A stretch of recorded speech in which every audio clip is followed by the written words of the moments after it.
ನಮಸ್ತೆ, welcome to Sonu special. ಇವತ್ತು ಒಂದು ಹೆಲ್ತಿಯಾಗಿರೋ ಬ್ರೇಕ್ಫಾಸ್ಟ್ನ ತೋರಿಸ್ಕೊಡ್ತಾ ಇದ್ದೀನಿ. ಅದೇನಪ್ಪ ಅಂದರೆ ಮಲ್ಟಿಗ್ರೇನ್ ದೋಸೆ. ಎಲ್ಲ ರೀತಿಯ ಬೇಳೆಕಾಳುಗಳನ್ನು ಉಪಯೋಗಿಸಿ ದೋಸೆನ ಯಾವ ರೀತಿ ಮಾಡೋದು ಅಂತೇಳಿ ನೋಡ್ಕೊಳ್ಳೋಣ ಬನ್ನಿ. ವಿಡಿಯೋ ಸ್ಟಾರ್ಟ್ ಮಾಡೋದಕ್ಕಿಂತ ಮುಂಚೆ ನೀವೇನಾದರೂ ನನ್ನ ಚಾನಲ್ಗೆ ಹೊಸಬ್ರಾಗಿದ್ದರೆ ದಯವಿಟ್ಟು ಸಬ್ಸ್ಕ್ರೈಬ್ ಮಾಡ್ಕೊಳ್ಳಿ. ಹಾಗೆ ನನ್ನ ಮುಂದಿನ ವಿಡಿಯೋ ಅಪ್ಡೇಟ್ಸ್ಗಾಗಿ ಅಲ್ಲೇ ಪಕ್ಕದಲ್ಲೇ ಕಾಣಿಸೋ ಬೆಲ್ ಐಕನ್ ಮೇಲೆ ಆಲ್ ಅನ್ನೋ ಬಟನ್ ಮೇಲೆ ಕ್ಲಿಕ್ ಮಾಡಿ. ಬನ್ನಿ ಇವಾಗ ದೋಸೆನ ಯಾವ ರೀತಿ ಮಾಡೋದು ಅಂತೇಳಿ ನೋಡ್ಕೊಳ್ಳೋಣ.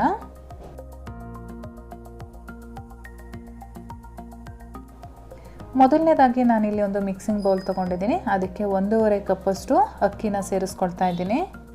ಈ ಅಕ್ಕಿ ಬಂದು ದೋಸೆ ಅಕ್ಕಿನ ಹಾಕ್ತಾ ಇದ್ದೀನಿ ನಾನು. ಇದಕ್ಕೆ ಅರ್ಧ ಕಪ್ಪು ಕಡಲೆಬೇಳೆನ ಸೇರಿಸ್ಕೊಳ್ತಾ ಇದ್ದೀನಿ. ಅರ್ಧ ಕಪ್ಪು ಹೆಸರು ಕಾಳನ್ನು ಕೂಡ ಸೇರಿಸ್ಕೊಳ್ತಾ ಇದ್ದೀನಿ. ಜೊತೆಗೆ 2 ಟೇಬಲ್ ಸ್ಪೂನು ಹೆಸರು ಬೇಳೆನೂ ಕೂಡ ಸೇರಿಸ್ಕೊಳ್ತಾ ಇದ್ದೀನಿ. ಹಾಗೆ 2.5 ಟೇಬಲ್ ಸ್ಪೂನು ಉದ್ದಿನ ಬೇಳೆನ ಸೇರಿಸ್ಕೊಳ್ತಾ ಇದ್ದೀನಿ. ಇವಾಗ ಈ ಬೇಳೆಗಳನ್ನೆಲ್ಲ ಚೆನ್ನಾಗಿ ತೊಳ್ಕೊಂಡು ನಾವು 8 ಗಂಟೆಗಳ ಕಾಲ ನೆನೆಸ್ಕೋಬೇಕಾಗತ್ತೆ. ನಾನು ಹಿಂದಿನ ದಿನ ನೈಟೇ ನೆನೆ ಹಾಕ್ತಾ ಇದ್ದೀನಿ. ಬೆಳಗ್ಗೆ ರುಬ್ಕೊಳ್ಬೋದು ಇದನ್ನು. ಇವಾಗ ಈ ಬೇಳೆಗಳನ್ನೆಲ್ಲ ಚೆನ್ನಾಗಿ ತೊಳೆದಿಟ್ಕೊಂಡಿದ್ದೀನಿ. ಜೊತೆಗೆ ನಾವು ಒಂದು 8 ಗಂಟೆಗಳ ಕಾಲ ಇದನ್ನು ನೆನೆಸಬೇಕು.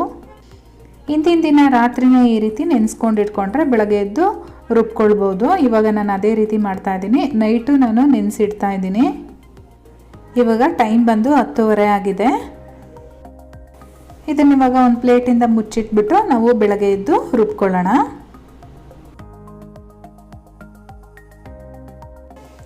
ಫ್ರೆಂಡ್ಸ್, ಇವಾಗ ಬೆಳಗ್ಗೆ 8 ಗಂಟೆ ಆಗಿದೆ. ನಾನು ಓಪನ್ ಮಾಡಿ ತೋರಿಸ್ತಾ ಇದ್ದೀನಿ. ನೋಡಿ, ಬೇಳೆ ಅಕ್ಕಿ ಎಲ್ಲ ಚೆನ್ನಾಗಿ ನೆಂದಿದೆ, ಕಾಳುಗಳೆಲ್ಲ. ನಾವಿವಾಗ ಇದನ್ನು ಒಂದು ಮಿಕ್ಸರ್ ಜಾರ್ ಒಳಗಡೆ ಸೇರಿಸ್ಕೊಂಡು ನುಣ್ಣಗೆ ರುಬ್ಕೋಬೇಕಾಗತ್ತೆ. ನಾನಿಲ್ಲಿ 2 ಬ್ಯಾಚ್ ಮಾಡಿಕೊಂಡು ರುಬ್ಕೊಳ್ತಾ ಇದ್ದೀನಿ. ಇದರೊಳಗಡೆ ಸ್ವಲ್ಪ ನೀರು ಸೇರಿಸ್ಕೊಂಡು ನುಣ್ಣಗೆ ರುಬ್ಕೊಳ್ಬೇಕು. ಫ್ರೆಂಡ್ಸ್, ನೋಡಿ, ಈಗ ಇಷ್ಟು ನುಣ್ಣಗೆ ರುಬ್ಕೋಬೇಕಾಗತ್ತೆ. ಮಿಕ್ಕಿರೋ ಕಾಳುಗಳನ್ನ ಇದೇ ರೀತಿ ರುಬ್ಕೊಂಡು ಒಂದು ಮಿಕ್ಸಿಂಗ್ ಬೌಲ್ಗೆ ಟ್ರಾನ್ಸ್ಫರ್ ಮಾಡ್ಕೊಂಡಿದ್ದೀನಿ.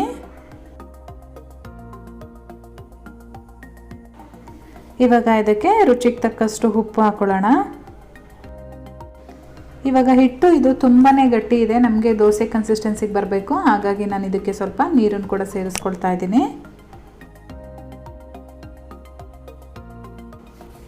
ಇವಾಗ ನೋಡಿ, ಕನ್ಸಿಸ್ಟೆನ್ಸಿ ಕರೆಕ್ಟಾಗಿದೆ. ಇವಾಗ ದೋಸೆ ಹಿಟ್ಟು ರೆಡಿಯಾಗಿದೆ ದೋಸೆ ಮಾಡಲಿಕ್ಕೆ. ದೋಸೆ ತವನ ಸ್ಟವ್ ಮೇಲೆ ಇಟ್ಕೊಂಡು ಚೆನ್ನಾಗಿ ಕಾಯಿಸ್ಕೋಬೇಕು.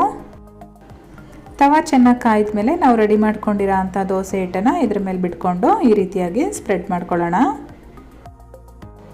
ದೋಸೆ ತವ ನಾನ್ ಸ್ಟಿಕ್ ಆಗಿರೋದ್ರಿಂದ ಅದಕ್ಕೆ ಎಣ್ಣೆ ಹಾಕೋ ಅವಶ್ಯಕತೆ ಇಲ್ಲ. ಈ ರೀತಿ ಎಲ್ಲ ನೀಟಾಗಿ ಸ್ಪ್ರೆಡ್ ಮಾಡ್ಕೊಂಡಾದ್ಮೇಲೆ ಒಂದು ಲಿಡ್ ಕ್ಲೋಸ್ ಮಾಡಿ 1 ನಿಮಿಷಗಳ ಕಾಲ ಬೇಯಿಸ್ಕೊಳ್ಳೋಣ. 1 ನಿಮಿಷ ಆದಮೇಲೆ ನಾನಿಲ್ಲಿ ಲಿಡ್ ಓಪನ್ ಮಾಡಿದ್ದೀನಿ. ಇವಾಗ ಇದನ್ನು ಉಲ್ಟಾ ಮಗ್ಚಾಕಬೇಕು. ಇವಾಗ ನೋಡಿ, ಕ್ರಿಸ್ಪಿಯಾಗಿ ಬೆಂದಿದೆ ಆ ಕಡೆನೂ ಕೂಡ. 2 ಕಡೆನೂ ಈ ರೀತಿ ಕ್ರಿಸ್ಪಿಯಾಗಿ ಬೇಯಿಸ್ಕೊಂಡಾದ್ಮೇಲೆ ನಾವು ತೆಂಗಿನಕಾಯಿ ಚಟ್ನಿ ಜೊತೆ ಸರ್ವ್ ಮಾಡ್ಬೋದು. ಇದೇ ರೀತಿಯಾಗಿ ಎಲ್ಲ ದೋಸೆನೂ ರೆಡಿ ಮಾಡ್ಕೊಳ್ಳೋಣ. ಇವತ್ತು ನಾನು ಮಾಡಿರೋ ಈ ದೋಸೆ ನಿಮಗೆಲ್ಲ ಇಷ್ಟ ಆಗಿದೆ ಅಂತ ತಿಳ್ಕೊತೀನಿ. ದಯವಿಟ್ಟು ಇಷ್ಟ ಆಗಿದರೆ ಇವಾಗಲೇ ಒಂದು ಲೈಕ್ ಕೊಡಿ.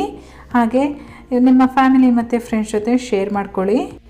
ನೀವು ಇನ್ನೂ ನನ್ನ ಚಾನಲ್ನ ಸಬ್ಸ್ಕ್ರೈಬ್ ಮಾಡ್ಕೊಂಡಿಲ್ಲ ಅಂದರೆ ಈ ಕೂಡಲೇ ಸಬ್ಸ್ಕ್ರೈಬ್ ಮಾಡ್ಕೊಳ್ಳಿ. ನಾನು ಮತ್ತೆ ನಿಮಗೆ ಇನ್ನೊಂದು ಈಸಿ ರೆಸಿಪಿಯೊಂದಿಗೆ ಸಿಗ್ತೀನಿ. ಅಲ್ಲಿವರೆಗೂ bye bye, take care, thank you for watching.